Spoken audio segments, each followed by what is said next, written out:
진짜 그런가요? 예, 지금까지 지내온 게 하나님의 은혜죠. 예, 앞으로는요. 앞으로도 하나님의 은혜죠. 예, 아프고 힘들어도 은혜였죠. 예, 앞으로 또 아프고 힘들 건데 그래도 은혜겠죠.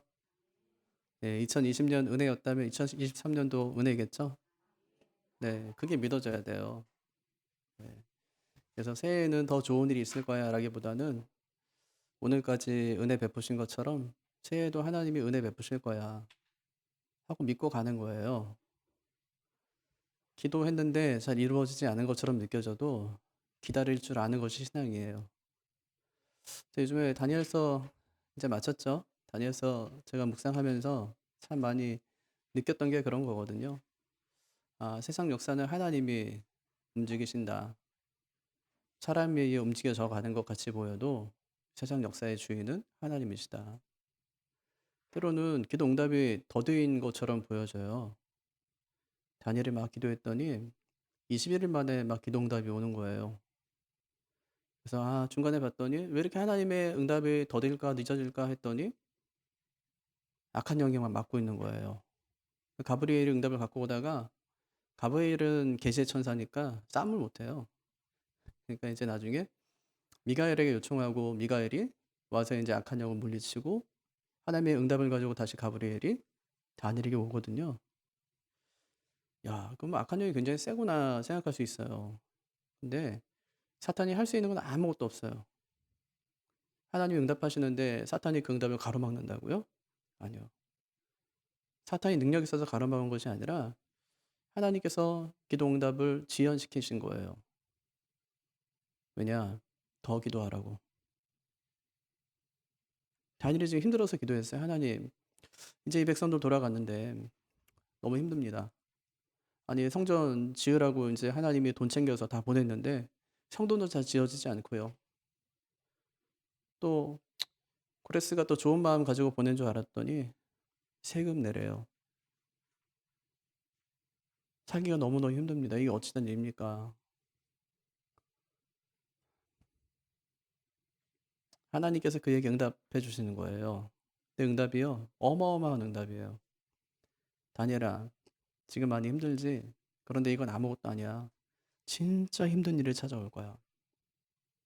200년 뒤에, 300년 뒤에 있을 일을 막 하나님께서 그에게 말씀하시는 거예요. 다니엘은 지금 준비가 안 돼 있어요. 그 말씀을 들을 준비가. 하나님께서 3주 동안 계속 기도시키세요. 기도하면서 마음 준비하게 하시는 거예요. 우리가 기도하면 하나님께서 응답하세요. 기도하는데 응답하지 않는다. 저는 기도 안 할 것 같아요. 응답하지 않는 아빠만큼 참 매력 없는 아빠가 없어요. 아빠, 이건 어떻게 해야 돼요? 말을 안 해요. 답답해 죽겠어요. 여보, 이건 어떻게 해야 돼? 얘기를 안 해요. 그러면 이제 같이 못 사는 거예요. 무슨 얘기도 안 해요. 아니, 사람이 물었으면 대답을 해야 되는데 아무리 물어도 대답하지 않아요. 그거는 죽은 사람이에요. 죽은 시체 앞에 가서 아무리 물어도 죽은 시체는 우리에게 아무 대답도 할 수가 없어요. 그게 엘리야하고 450명 선지자 대결한 거 아시죠? 예, 다 하면 850명 선지자와 대결하는데 어떤 신이 참신이냐 가리기 위해 대결해요. 이제 재단을 쌓고 그 나무 올리고 거기다 소 한 마리 잡아서 올려놓고 그러면서 하늘에서 불이 떨어져서 이 재물을 태우면 그 신이 참신인 걸로 하자. 바알과 아세라를 섬기는 선지자들이 먼저 막 기도해요. 근데 하루 지나 막 반나절을 지났는데도 응답이 없어요. 엘리야가 니네 신이 지금 자나보다 더 큰 소리를 해라. 그랬더니 옷을 막 찢으면서 자기 몸에 상처를 내면서 아무리 부르짖어도 응답이 없어요. 이제 엘리야 차례가 되었잖아요. 딱 한마디 합니다. 불을 내려달라고. 하나님이 진짜 신이심을 보여달라고. 하늘에서 불이 내려요. 제단만 태우는 게 아니라 물을 그냥 몇 도랑을 부었는데 그 물까지 다 태워버려요. 우리가 믿는 하나님은 살아계신 하나님이세요. 살아계신 하나님은 우리가 물으면 대답하시는 하나님이세요. 제가 신학교 다니면서 뭐 교수님들 중에는 영적인 체험을 많이 하신 분들도 가끔 계시거든요. 근데 그분들은 항상 그 말씀하세요. 어떻게 하면 우리가 응답받을 수 있을까? 딱 하나예요. 이게 50만 원짜리 강의인데 물어봐라. 물어봐라. 네, 네 글자. 네. 어떻게 하나님의 음성을 듣냐고? 물어봐라. 하나님 어떻게 해야 됩니까? 물어보라는 거예요. 근데 하나님께서 물어봐도 뭐 대답도 하지 않아요. 그래서 많은 사람들이 기도하다가 중단해요. 왜냐? 해봤는데 안 된대요. 언제까지 했냐고요. 오늘 예수님께서 이 과부의 비유를 통해서 언제까지 기도해야 되는지를 우리에게 잘 보여주세요. 언제까지 하냐면 불의한 재판관이 대답할 때까지 하는 거예요. 불의한 재판관도 끈질기게 기도하면 대답한다는 거예요. 종말을 살아가는 성도들이 어떻게 살아가야 되냐고요? 하나님의 정의가 이 땅에 실현되기까지 끊임없이 기도해야 된다는 것을 말씀해 주는 거예요. 진짜 하나님이 응답하실까? 요한계시록 5장에 보면 하나님의 보좌가 있고요. 주변에 네 생물이 있고요. 생물 주위에 24장로가 있어요. 24장로가 하나님의 보좌를 향해서 다 엎드려 있어요. 다 엎드려 있는데 손에 금 대접을 하나씩 갖고 있는 거예요. 네, 금 대접 안에 향이 가득해요. 향이 가득한 금 대접을 각자 하나씩 갖고 있어요. 그걸 뭐라고 하냐면 성도들의 기도다. 그래요. 24장로가 금 대접을 가지고 있는데 그 안에 성도들의 기도가 잔뜩 담긴 거예요. 그리고 하나님의 보좌 앞에 드려요. 우리의 기도가 어디 담긴다고요? 금 대접에. 금 대접에는 가장 귀한 것을 담겠죠. 아니 뭐 목사님 천국에 있는 길바닥이 금인데 그건 돌 같은 거 아닌가요? 네, 어쨌든지 귀한 거예요. 금 대접에. 요한계시록 8장에 보면 하늘에도 제단이 있어요. 근데 사실 제단은 우리가 레위기나 출애굽기에 보면 성소에 있는 곳이 제단이에요. 거기서 뭐 했냐면 그냥 짐승 잡아가지고 각 떠가지고 불로 태우는 곳이에요. 근데 하늘에도 성소가 있어요. 그러면 성소의 제물은 뭘까요? 짐승일까요? 예수님이에요. 예수님이 제물이 되어주신 거예요. 근데 그 제단 앞에 천사가 금 향로 하나를 갖고 서 있어요. 그리고 그 제단 밑에는 예수 믿기 때문에 핍박당하고 예수 믿다가 순교당한 7교회 성도들이 다 엎드려 있어요. 엎드려서 뭐 하냐면 우리의 피값을, 우리의 피를 갚아주십시오. 우리의 피를 갚아주십시오. 하면서 하나님께 부르짖는 거예요. 제단에는 불이 있어요. 금 향단을 가진 천사들이 그 제단에서 불을 향로에 담아요. 그럼 이 향로는 무슨 역할이냐면 왜 우리가 홈리와 비나스 이야기 아시죠? 다른 불을 담았다가 사용했다가 여호와의 불이 나와서 타 죽은 사람들 반드시 번제당에 있는 불을 향로에 담아서 성막 안에 있는 불도 밝히고 향도 피워요. 그 향로 안에 가득히 이제 불을 담아요. 그래서 거기 나오는 향을 가르쳐 뭐라 하냐면 성도들의 기도다. 그 향로 안에 많은 기도가 담겼다. 그래요. 그러니까 우리가 기도하면 하나님께서 우리의 기도를 외면하고 마치 하늘나라 우편물의 어떤 그런 가치 없는 그런 것들로 취급하시는 것이 아니라 가장 귀한 것에 하나님께서 그것을 담는다는 말이에요. 그리고 하나님이 계신 그 성소 안으로 기도가 옮겨져요. 우리의 기도는 하나님께서 그냥 들은 채 만체하고 언제 했는지도 모르는 그런 기도가 아니라 우리는 기도하고 잊어버릴 수 있고 이루어졌는데도 깨닫지 못할 수 있지만 하나님께서는 우리의 모든 기도를 다 담아서 금대접에 담고 금향로에 담아서 하나님께서 그 기도를 받으신다는 얘기예요. 얼마나 놀라운 얘기예요. 그래서 우리의 모든 기도는 가치 없는 것이 아니다. 너무너무 가치 있고 하나님께서 우리의 기도를 그만큼 귀히 보신다는 얘기입니다. 오늘 말씀 1절을 보면 그래서 말씀하세요. 항상 기도하고 낙심하지 말라. 왜 그렇죠? 우리의 기도가 하늘에 쌓이기 때문에. 18장 말씀은 17장의 질문에 대한 대답입니다. 어느 날 바리새인이 물었어요. 예수님께. 예수님은 지금 예루살렘을 향해 가고 계세요. 죽으려고. 예수님께 물었어요. 하나님 나라가 언제 옵니까? 그런 질문을 들을 때마다 예수님이 늘 하셨던 말씀이 곧 온다. 도둑같이 온다. 그렇게 말씀하셨어요. 하늘로 승천하면서도 내가 속히 오리라 그렇게 말씀하셨어요. 그 말을 듣고 결혼하지 않고 예수님이 다시 오실 날을 기다리던 수많은 성도들이 있었습니다. 근데 문제는 뭐냐면 자꾸 더뎌지는 거예요. 분명히 틀림없이 곧 오겠다고 말씀하셨는데 더뎌져요. 누가복음 기준으로 보면 지금 50년이 지나도록 예수님이 오질 않는 거예요. 로마의 압제는 갈수록 심해집니다. 도미티안 황제가 나는 신이다. 자기 신상을 만들어 놓고 절해라. 절하지 않으면 화형을 시키던지 사도 요한처럼 반모섬 같은 데 유배를 보냈어요. 너무 괴로운 거예요.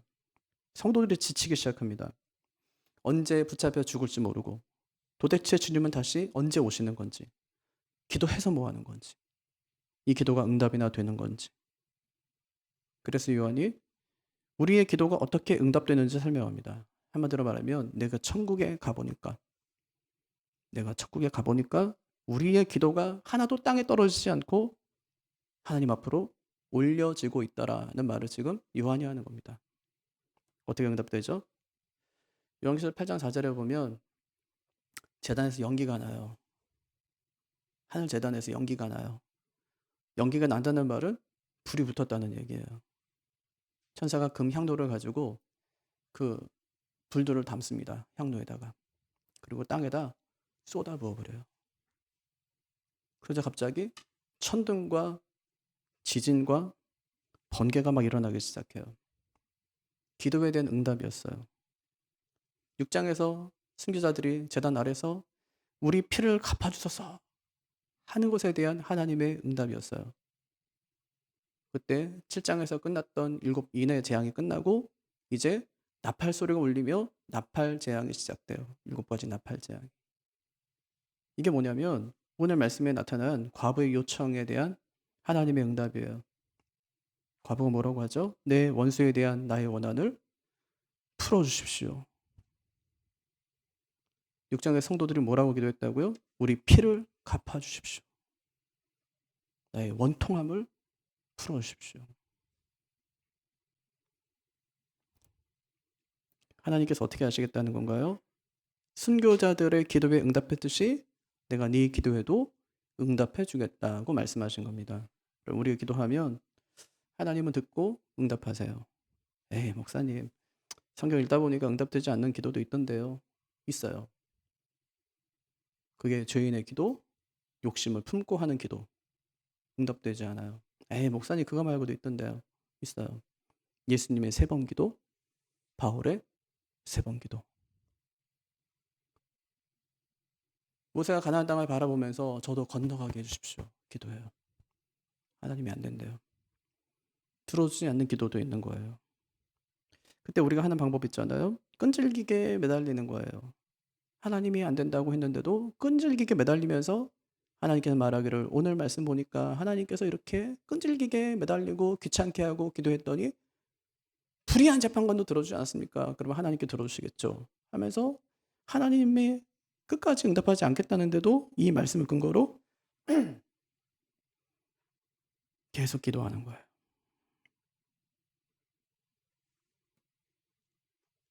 우리가 그렇게 하면 하나님께 들어오실 거라고 생각하는 것이죠. 하지만 그것은 틀린 생각이에요. 오늘 말씀 그것을 말하고 있는 것이 아니기 때문에. 오늘 말씀의 의미는 무엇일까요? 어떤 마을에 한 재판관이 있었습니다. 재판관을 소개하는데 그는 하나님을 두려워하지 않고 사람도 존중하지 않는다고 했어요. 아나무인이에요. 옛날에 막 사극 같은 거 보면은 진짜 나쁜 사또 있잖아요. 쥐는 막 허럽게 살면서 사람도 굉장히 압제하고 막 아무 말도 들어주지 않고 자기의 이권에 관련된 것만 막 챙기는 그런 아주 나쁜 사또 있잖아요. 그런 사람이었어요. 근데 그 도시에 억울한 일을 당한 과부가 있었습니다. 그가 날마다 그 재판장을 찾아가서 자기의 억울함을 풀어달라는 거예요. 3절. 내 원수에 대한 나의 원한을 풀어주소서. 원한을 풀어달라는 말은 나를 위해 정의를 구현해 달라 그런 뜻입니다. 그러니까 무슨 일인지 모르지만 엄청 억울한 일을 당한 거죠. 달리 해결할 방법이 없어서 재판장을 찾아온 것입니다. 하지만 재판관은 그 일에 하나도 관심이 없어요. 네. 왜냐? 그가 불의한 사람이기 때문에. 그 일은 자기의 관심 밖의 일입니다. 하지만 과부는 물러서지 않고 계속 찾아가서 억울함을 호소합니다. 근데 어느 날 뜻밖의 재판관이 그의 말을 들어주겠다는 거예요. 태도가 변했어요. 왜 그랬을까요? 갑자기 뭐 과부가 불쌍해져서? 아니면 갑자기 하나님이 두려워져서? 그것이 아니었어요. 그걸 자기 입으로 말해요. 4절 5절. 그가 얼마 동안 듣지 아니하다가 후에 속으로 생각하되 내가 하나님을 두려워하지 않고 사람을 무시하나. 이런 사람이 몰라서 못되게 사는 게 아니에요. 다 알아요. 내가 두려워하지 않고 사람도 내가 존중하지 않아요. 자기도 알아요. 그러니까 몰라서 못되게 사는 게 아니라 악해서 못되게 살아요, 사람이. 악해서. 근데 그가 왜 과부의 원한을 풀어주겠다고 하죠? 이 과부가 나를 번거롭게 하니 내가 그 원한을 풀어주리라. 그렇지 않으면 늘 와서 나를 괴롭게 하리라 하였느니라. 왜 풀어줘요? 자기 때문에. 못 살겠어요. 그가 아니라 나 때문에. 과부가 자기에게 해코지 할까봐 원한을 풀어주겠다 그렇게 하는 거예요. 여기 보면 나를 괴롭게 하리라 그렇게 얘기하죠. 이걸 괴롭게 한다는 단어로 원문을 보면 눈탱이를 친다 그런 뜻이에요. 눈퉁이를 친다. 애들 말로 눈탱이 치는 거예요. 예. 좀 약화된 의미가 부대껴 닳게 만들다 이런 뜻이거든요. 귀찮게 하는 거예요. 잠깐 달라붙어가지고 계속 귀찮게 하는 거예요. 그래서 과부의 억울함을 풀어주겠다 그렇게 이야기하는 겁니다. 주님께서는 이 비유를 통해서 이 과부에 대한 얘기를 하는 것보다는 이 불의한 재판관을 통해서 하나님에 관한 이야기를 해요. 하나님이 어떤 분이신지. 첫 번째 핵심이 재판장이 과부의 부르짖음을 들은 것처럼 하나님도 부르짖는 성도들의 기도를 들으신다는 거예요. 하나님도 들으신다는 거예요. 연결점이 있어요. 재판장과 하나님의 연결점. 그것이 7절에 나오는 하물며라는 단어예요. 6절과 7절 보세요. 주께서 또 이르시되 불의한 재판관이 말한 것을 들으라. 하물며 하나님께서 그 밤낮 부르짖는 택하신 자들의 원한을 풀어주지 아니하시겠느냐. 그들에게 오래 참으시겠느냐. 왜 재판장보다 하나님은 더 응답하실 수밖에 없다고 이야기하는 것이죠? 세 가지 차이 때문이에요. 첫 번째가 성품의 차이. 재판장은 어때요? 불의해요. 하나님은요? 의로워요. 두 번째는 응답 방식의 차이예요. 재판장은 자기에게 해롭다고 생각되자 응답하지만 하나님께서 이런 것을 전부 고려하지 않고 즉각 응답하세요. 세 번째는 관계의 차이예요. 재판장과 과부는 남남이에요. 하지만 하나님과 우리는 가족이에요. 가족인데 하물며 내가 네가 기도하는 기도에 응답하지 않겠느냐고 말씀하시는 것이죠. 재판장도 응답에 나서고 하나님도 응답에 나섭니다. 차이가 있다면 재판장은 자기 이익 때문에 나서는 것이고 하나님은 자녀이기 때문에 나선다는 말이에요. 7절 하물며 하나님께서 그 밤낮 부르짖는 택하신 자들의 원한을 풀어주지 아니하시겠느냐. 원한을 풀어준다는 말은 정의를 행한다는 말이에요. 과부가 재판장에게 요구한 것도 이것 때문이죠. 원통함을 풀어달라니까 정의를 실현시켜달라는 얘기니까요. 하나님이 택하신 자들의 기도에 응답하는 것도 이것 때문이다 라고 얘기해요. 지금까지 잘 생각하세요. 지금은 삶의 문제, 삶의 고단함 뭐 삶의 어려움 이것 때문에 기도하고 있는 중이 아니에요. 그것 때문에 비유로 말씀하신 것이 아니라고요. 지금 이 비유는 무슨 끝에 나온 거예요? "언제 하나님 나라가 임합니까?" 하는 거예요. 종말을 이야기하시면서 하나님께서 이 비유를 말씀하신 거니까 그럼 종말에 우리가 하나님께 구해야 될 것이 무엇인가를 말씀하는 것이죠. 무엇을 구하라는 거예요? 정의를 구하라는 거예요. 예수 믿다가 핍박당하고 어렵고 순교당하고 그럴 때 "너 정말로 정의를 구하라."는 거예요. 그럼 하나님께서 응답하시겠다. 이제 그 말씀하시는 것이죠. 그래서 여기서 두 번째 핵심. 불의를 의로 바로잡는 것이 하나님이 기뻐하신 일이기 때문에 하나님은 그런 성도들의 간청을 기꺼이 들어주신다는 거예요. 하나님은 불의를 의로 바꾸는 것을 기뻐하세요. 그렇게 해달라는 성도들의 기도를 외면치 않으신다고요. 즉각 하나님께서 들어주신다. 는 이야기를 하는 겁니다. 그럼 우리가 세상에서 불의한 일, 억울한 일을 당할 때 어떻게 해야 될까요? 하나님께 기도해야 돼요. 예수 믿다가 어려움 닥쳐요. 어떻게 해야 될까요? 하나님께 기도해야 돼요. 기도하는데 언제까지 기도해요? 끝까지 기도하는 거예요. 끝까지. 과부처럼. 과부는 언제까지 기도했을까요? 죽을 때까지. 낙심하지 말고 죽을 때까지 기도했을 거예요. 들어줄 때까지 그녀는 기도했을 거예요. 그러면 하나님이 듣고 문제를 해결해 주겠다고 말씀하시는 겁니다. 만약에 기도했는데 하나님이 들어줄 거라는 확신이 안 생길 때 그때 우리에게 찾아오는 그 감정이 뭘까요? 기도하다가 낙심할 거예요. 기도하다 낙심할 거예요. 그 주님께서 하시는 말씀이 기도하고 낙심하지 말라 말씀하시죠? 1절 다시 보세요. 예수께서 그들에게 항상 기도하고 낙심하지 말아야 할 것을 비유로 말씀하여. 이 주어가 뭘까요? 찾아보세요. 예수께서 그들에게 항상 기도하고 낙심하지 말아야 할 것을 비유로 말씀하여. 예수께서 같지만 원문에 보니까 그들 이예요. 그들 이. 예. 그들에게 말씀하세요. 기도하고 낙심하지 말라. 여기서 말하는 그들은 누굴까요? 제자들이에요. 제자들. 예수 믿는 것 때문에 핍박당하고 어려움 당하고 근데 자기에게 주어지는 보상이 아무것도 없는 것처럼 보이는 제자들이었어요. 제자들에게 하는 말이 이런 사람이 되라. 그렇게 말해요. 어떤 사람이요? 기도하는 사람. 둘째, 낙심하지 않는 사람. 왜 그럴까요? 종말에 그런 태도가 필요하니까. 18장 위치를 잘 보세요. 17장 무슨 장이라고 그랬어요? 종말 이야기. 그래서 무슨 얘기 나와요? 노아 얘기, 롯 얘기예요. 롯이 소돔과 고모라 빠져나올 때 롯의 처가 소금기둥 된 이야기, 이런 이야기들 하거든요. 그럼 노아 홍수 때 사람들이 많이 살았대요. 네, 김명은 박사라고 이제 그분이 창조과학 하시는 분인데 그분 강의를 들으면 그분이 그래요. 그때 한 160억쯤 살았을 거래요. 우린 지금 75억밖에 안 되잖아요.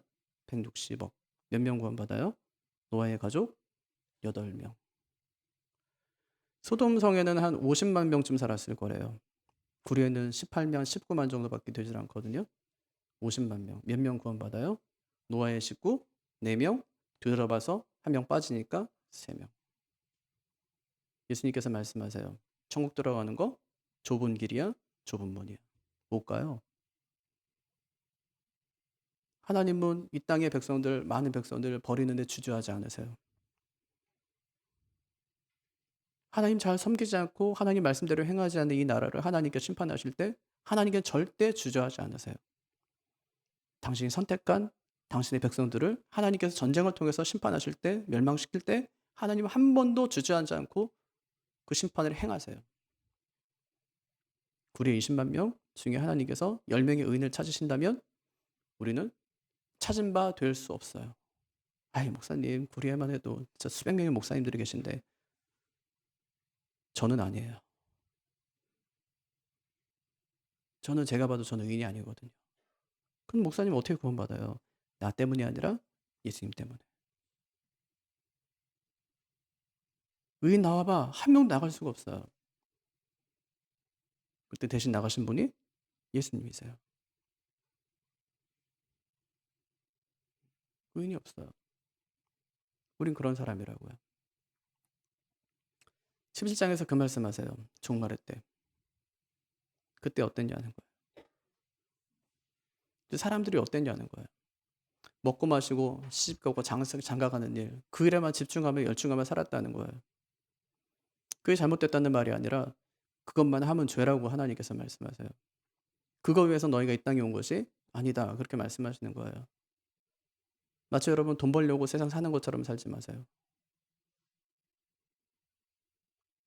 나중에 어느 동네 가서 어느 집에 살고 그것을 나의 성공의 목표로 삼지 말라고요. 아무것도 아니니까. 이만큼 벌어 놓으면 이제 나는 뭐 편하게 살 수 있겠구나. 저는 별로 바람직한 삶이라고 생각하지 않아요. 이 땅에 좀 힘들더라도 진짜 예수 잘 믿고 살아가는 것이 진짜의 삶이어야지. 종말을 살아가는 사람들이 마치 내가 이만큼 수고해서 얻어놨으니 창고에다 많이 곡식 들여놨으니 내년에 내가 편하게 살겠구나. 주님께서 말씀하세요. 오늘 밤에 네 영혼을 내가 취하리니 그것이 누구 것이 되겠느냐 그렇게 말씀하세요. 얘네 멀리 가서 장사를 좀 해야 되겠다 그렇게 이야기해요. 허망하다는 거예요. 내일 일도 알지 못하는 인생이 1년 뒤를 계획하고 2년 뒤를 계획하는 것이 얼마나 어리석냐는 말을 지금 하고 계신 거예요. 그래서 내일 염려는 내일이 하게 하고 또는 오늘 나를 섬길 것을 주님께서 끊임없이 말씀하세요. 오늘 당장 이 시간에 주님께서 나를 부른다 할지라도 주님의 부르심 앞에 부끄럽지 않는 삶을 살 것을 말씀하고 계신 거예요. 주님께서는 기도에 대한 말씀을 하시면서 무엇인지 기도할 수 있다고 말씀하시지만 주님은 무엇이든지 기도하지 않으세요. 딱 하나 기도하시는 거 있다면 이 땅에 하나님께 자신을 보내신 그 사명 하나 붙들고 기도하세요. 성경을 모르는데 어떻게 기도를 해요? 말씀을 모르는데 어떻게 기도하냐고요. 저는 기도할 수 없다고 생각해요. 하나님의 뜻을 모르는데 어떻게 우리가 기도하겠습니까? 하나도 기도할 수 없어요. 그러니까 우리는 기도하면서도 낙심해요. 왜냐? 내 기도가 다 이루어지지 않는 것처럼 느껴지니까. 아무것도 안 하면서 남들처럼 대화를 하니까. 왜 저 사람 되고 난 안 됩니까? 하고 살아가니까 얼마나 허망하고 어리석은 인생이냐 하는 것입니다. 하나님께서 왜 이런 이야기를 우리에게 들려주실까요? 왜 이런 이야기를 들려주실까요? 하나님 나라를 바라보는 성도들의 삶이 기도의 삶, 낙심하지 않는 삶, 이어야 함을 보여주시는 거예요. 아니 하나님 열심히 믿어도 별거 없구만. 진짜 어리석은 말이에요. 그 몰라서 그래요. 요한이 그 보여주잖아요. 내가 하나님 나라 갔더니 보여줬나요? 이런 일이 있더라. 어마어마한 일이 있더라는 거예요. 몰라요. 저는 이제 다 말했으니까 이제 몰라요. 이제 몰라겠어요. 다 말했어요. 안 말했으니까 이제 뭐 이제 여러분이 사셔야 되니까 모르겠어요. 저는. 음.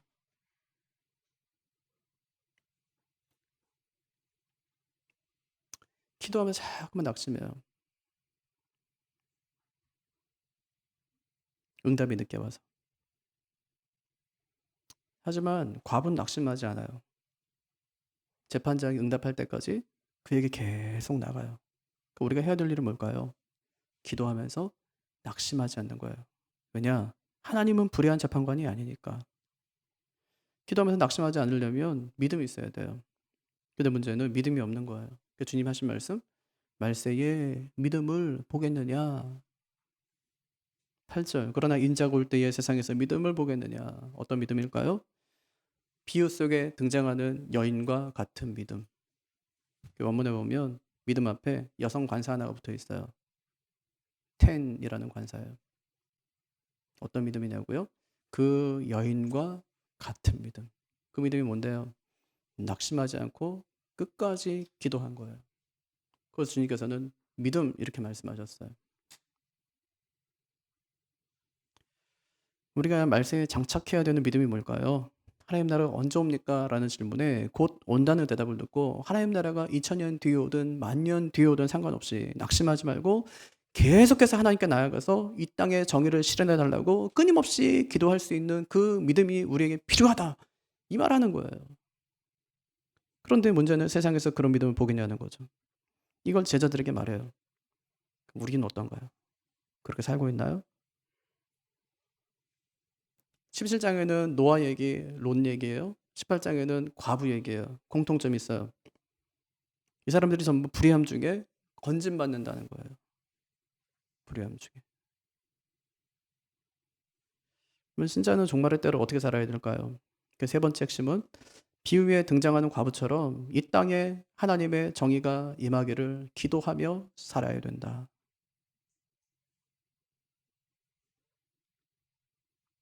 여러분 왜 기도하다 자꾸만 낙심하죠? 주님이 온다고 그랬는데 자꾸만 딜레이 되는 거예요. 안 와요. 이단들이 있잖아요. 교주들이 자기들이 자기가 예수래요. 그게 우리나라에 한 50명 돼요. 지가 예수라고 하는 사람이. 지가 예수래요. 근데 우리는 예수가 왔는데 몰랐어요. 말이 돼요? 성경 원리하고 안 맞지 않아요? 모든 사람이 보는 중에 공중에서 천군 천사의 호령과 나팔 소리와 함께 구름 타고 와야 되는데 아무도 본 사람이 없어요. 그러니까 뭐라고 하냐면 성경은 문자적으로 보면 안 된대요. 어떻게 보냐? 비유로 풀어서 성경을 봐야 된다는 거예요. 그 점 해석할 수가 없어요. 왜? 자기가 공중에 한 번도 들림 받은 적이 없거든요. 영생도 못 해요. 그러니까 성경 해석할 수가 없어요. 근데 희한하죠? 악한 영이 사람들의 마음 미혹해서 그걸 또 믿게 만들어요. 그래서 그 교주는 굉장히 호화롭게 삽니다. 부자로 막 별장도 몇 채씩 가지고 좋은 차 타고 다니면서. 신자들은 정말 찢어지게 가난한 거예요. 마치 뭐하고 같냐면 우상을 섬기는 사람들하고 똑같은 거예요. 그러면 세상의 종교는 신들이 자기를 다 쫓으래요. 그리고 나를 위해서 헌신하고 희생하래요. 그리고 신을 찾아가야 돼요. 고행이에요. 근데 기독교는 종교가 아니에요. 왜냐? 하나님께서 찾아오시니까. 우리가 하나님을 위해서 뭘 할 게 없어요. 하나님이 우리를 위해서 뭘 하시지. 완전 달라요. 원리가 달라요.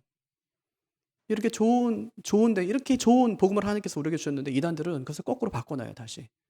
나를 쫓으라는 거예요. 내 말을 들으라는 거죠. 그럼 목사는 아무것도 아닙니다.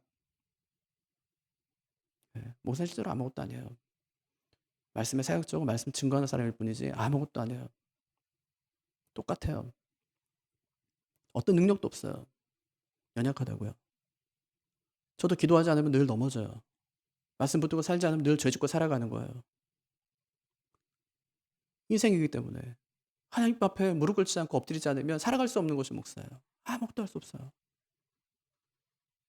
목사를 쫓으면 다 망하고 죽습니다.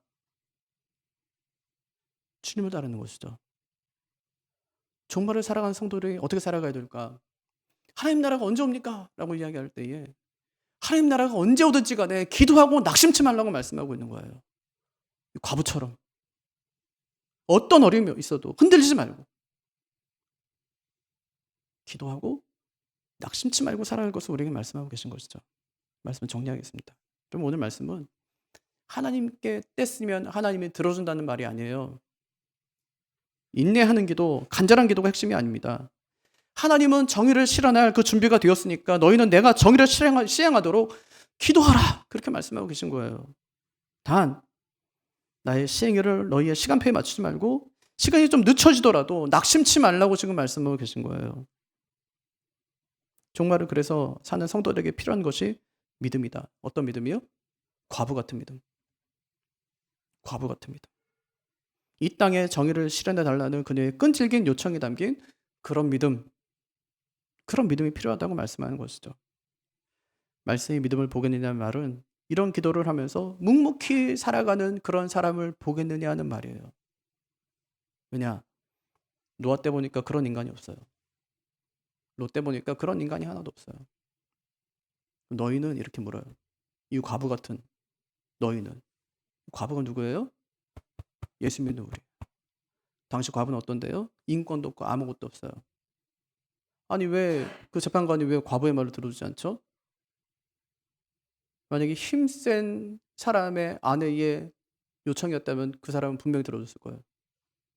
이익이 되니까. 과부가 요청했기 때문에 안 들어줘요. 그 시대를 살아가는 성도들이요, 다 과부 같은 사람들이에요. 멸시당하고 무시당한 사람들. 과부 같아요. 원망할 수 있죠? 원통하니까. 아, 이게 뭡니까? 하나님 믿었는데 할 수 있잖아요? 아니요. 성도는 그런 사람 아니라는 거예요. 성도는 그런 사람 아니다. 기도하면서 낙심하지 말고 끝까지 이 땅에 하나님의 정의가 실현되기를 기도하는 사람이 그 사람의 성도다. 그런데 내가 그런 사람들을 보겠느냐? 노아의 때에 못 본 것처럼, 롯의 때에 못 본 것처럼 내가 다시 이 땅에 올 때도 그런 사람을 내가 보겠느냐? 그렇게 말씀하시는 거예요. 보겠습니까? 안나처럼 메시아 오기를 정말로 사모하면서 성전에서 기도하기를 끊이지 않았던 그런 사람들 보겠어요? 저는 주님의 말씀이 맞다고 생각해요. 보겠느냐? 그런 사람 보겠느냐? 종말의 때를 살아가는 성도로서 내 문제에만 함몰되지 말고 눈을 들어서 하나님 나라를 바라볼 수 있는 우리가 되기를 주님의 이름으로 축복합니다.